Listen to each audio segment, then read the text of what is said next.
I just want to make sure that when I receive the products, it's as exciting as my customers receiving the product. 10 years ago, when I first launched the products, and we call it like upcycle products, at that time people would still think whether I spell it wrong, do I mean recycle, or what does it upcycle actually mean? It's like an extended family in that way. It's instead of just a supplier and maker's relationship.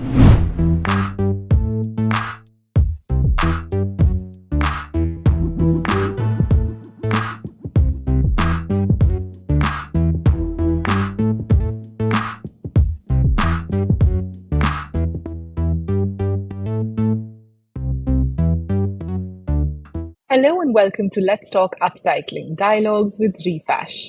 I'm Akanksha Kela Akashi, the founder of Refash, and I'm thrilled about today's episode featuring our special guest, Yen Goo, the creative force behind Paguro Upcycled from the UK.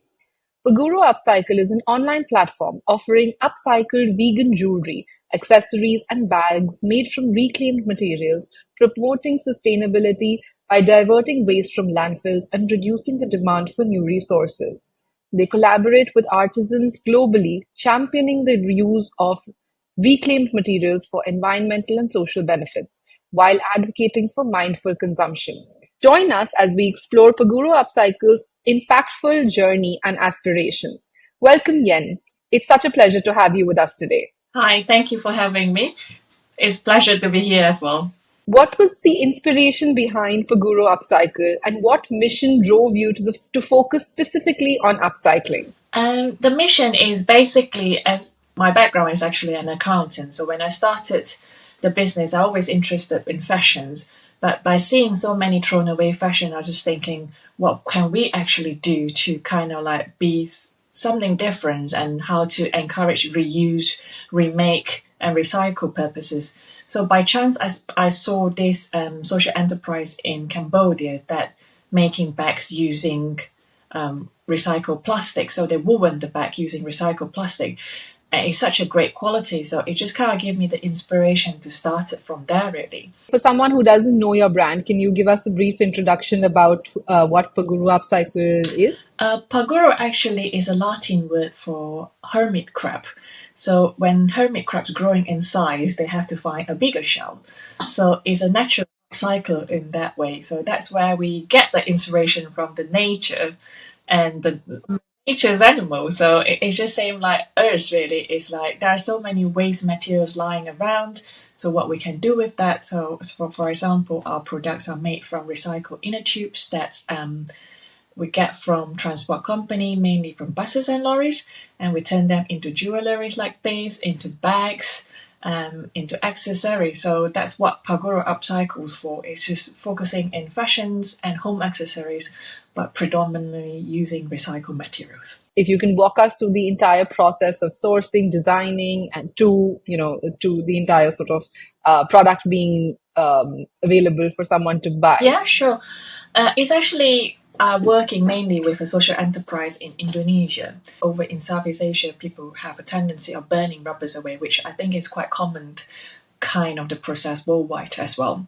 So they started this thinking like they're wanting to educate the local what you can do with those rubbers. So they started producing it as a simple wallet. I saw them through a mutual contact and kind of like really liking their products and hunting them down. And that's how we starting the working process. I've been working with them 10 years now. And so they have established a long-term relationship with the local transport company. Over in Southeast Asia, they still have a lot of old buses and lorries that come with inner tube, whereas in Western worlds, that's pretty much tubeless now. So first of all, we have to selecting the inner tubes that's still in good state, and we tended to go for the natural rubbers rather than the synthetic rubbers. And it's also for the health purposes as well, and it's also for the durability of it.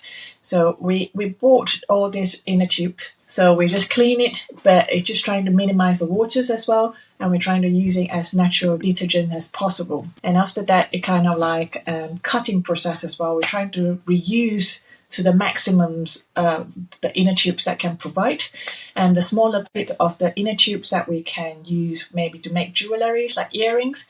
And from earrings, you will have even smaller pieces of the jewelleries that we're making into the earring holder. So it's not only just the aesthetic of the products, it's the materials that we use as well, it's the accessories that we use as well. We're trying to kind of like make sure the durability and longevity of the products. So that's pretty much like the whole process to making bags itself. Whereas for the jewelleries, we're still using a very traditional craft. It's nothing laser cut, because a lot of people looking at the jewelleries like that and thinking like, oh, that's such a statement piece, that there's so much details that has gone into it. But it's like we drawn the patterns either from computers or hand-drawn ideas first, and then transfer it into computers, print it out, and then cutting, like drawing all those patterns onto the inner tubes by those kind of silver colors pen, and then cutting it out by stencil knife, those art craft knife. Who designs the collections? Is that designed by you, or do you have a team in Cambodia who's designing the collections? No, I didn't work with a team in Cambodia. It's mainly in Indonesia. I wouldn't say myself is the one who designed it. They are all very creative artists and craftsmen and craft ladies. So they usually is the one who come up with the design, or I will kind of like giving them the ideas of like, this is what I would like to see. And then they usually come up with the ideas that really surprise me. And then from there, I'll kind of like giving the idea, like giving some advice of like what we can change to make it better or more suitable for the clientele that I'm dealing with over in the Western countries, and what people like, what's selling well. So it's like feedback of what the market demands is, and trying to kind of encourage them to modernize the design and also kind of more suitable with the clientele that we have as well. What is the biggest challenge that you face when you're working with materials which are reclaimed? As you probably know, they always come in limited quantity, and we have to go through another process of cleaning, sourcing. So that's the most difficult part of like sourcing and cleaning bit. It never come in a consistency in size wise and in colors wise and the quality wise as well. So for example, the reclaimed army tent that we had, it could have probably come in different tones in green color. So it's when you're dealing with like online retails, you have to have the pictures of everything. But as being a micro company, you just have so limited resources to taking pictures and trying to kind of like describe as clear as possible as well to the customers. And the other challenge, a major challenge of it, is inner tubes come in limited sizes. So inner tube is only that big. And to make a bag, we have to really think outside the box how to mix and match with the patterns of the inner tube, the limited size of it, how we can kind of patch it together to create the bags out of it, and also to showcase the thread patterns that from the inner tube to make it as a design focus point, rather than it's just kind of like, oh, it's a thread patterns from the inner tube. So when you say that you work with, these different kinds of materials, how has that happened over the last couple of years? Is it that you identify a material and then you design a collection? For example, these main groups that I'm working with, they started as inner tubes, and then I did kind of like saw people using like sailing materials as well. It really depends on where we can find the materials and finding the right persons to do it as well. So over in Indonesia, they didn't have like a lots of like those kind of sailing materials that they can find, but alternatively, they can find the army tent material. So they have proposed it to me, and whether we can use the army tent material. So we have bought loads of them from the auctions, and it's all reclaimed, reused. And starting from there, they're creating a new range that is using those kind of the reclaimed materials. They suggest to them as well, like, what about we doing home accessories, especially during COVID time, lots of people stuck at home, and then the home accessories has been kind of like booming in demand because people spend so much time at home, and then they're trying to beautify their house. So that's where then they go and find the resources, and also finding the craftsmen that can do the products, and that's how we actually launching the home range. Whereas, like for example, like bike chain accessories was actually I suggested to a friend and who is a keen cyclist, so that started from there. The others like the skateboard jewelleries and the reclaimed wood jewelleries makers, they are actually already making it. So I'm more kind of like bringing them on board to Paguro Upcycle. How do you control the quality and manage the production? Actually, beginning of the cooperation that time is slightly harder because then it kind of like I'm very strict with my quality. I just want to make sure that when I receive the products, it's as exciting as my customers receiving the product. So before I sending all the products out, I actually packing it myself, and then I will check, make sure that everything is in a good state, and then if not, that I will kind of like reflecting to the artisans. And most of them are the sole makers, so they will check the quality themselves. Once they check the quality, I will also check the quality myself as well. So it's just like double checkings on the quality before we sending it out to the customers. But like being in a small business as well, so like if customers have any complaints, they will come straight to me, and then I will kind of resolve it straight away for them with them as well. So it's like it's same as any small businesses. It's like you will directly contact with owners of the business.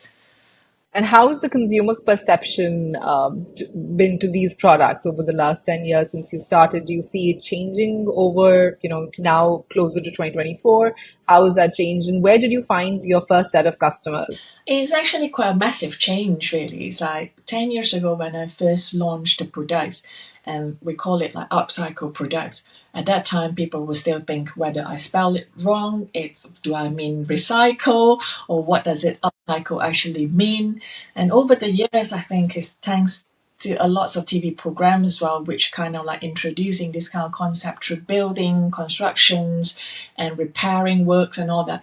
It's just become like a normal words now. Like people like, oh, this is upcycle, this is recycle. So sometimes people kind of like even bringing their own moms to kind of go shopping. It's like, oh, mom, look, this is the upcycle product. This is what it means by upcycle. So it's really great to see all these kind of changes, and the awareness of the people has been heightened as well. So that's wonderful things to see that. I hear that a lot, that people think that, if it's made out of waste, why is it so expensive? What do you say to customers when they ask you that question? I was trying to explain like the process that's actually involving. I would say it's like, well, we have to go through like the cleaning process, and it's also limitations of what we can actually make from that. And we're running it as an ethical business as well. It means that all our like the artisans, they run it as an independent business, so they are a profit-making business. And we didn't determine the price of how much we're going to pay them. So they are determined like taking into consideration the time they spend on it and the energy they spend on it and their profit margin as well. So it's kind of like trying to creating a win-win situations for everybody that involving in this process. And so it's just unfortunately that's kind of like it makes our price less competitive compared to those kind of mass-produced products. But it's like we can only make so much of the products.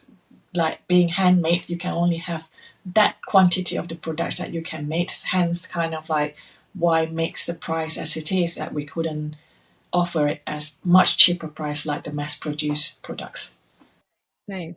And how many artisans are you working with currently? Currently, I'm working with 4 different groups of artisans. Right. And you also have somewhere, I think, on the website or social media, I was reading about how you are actually supporting the artisans beyond the work that, in beyond the products that they're making. Can you tell us a little about that? Yes, it's like it's far more than just like a makers and the suppliers kind of relationship. It's just being in the business for so long, and during COVID time, they've been hit really badly and they have a financial difficulty. So it's just like we are trying to support them in terms of like financial support. You're giving them kind of like the loan that kind of like unlimited time to pay back interest free, and if they're wanting to buy materials but they didn't have the amounts up front, I will kind of like usually kind of like lending them the money first. And when one of the main makers was ill, originally from Malaysia, so he went over to Malaysia for operations. So I'm trying to pull some connections of finding the doctors and also finding some accommodations for him as well.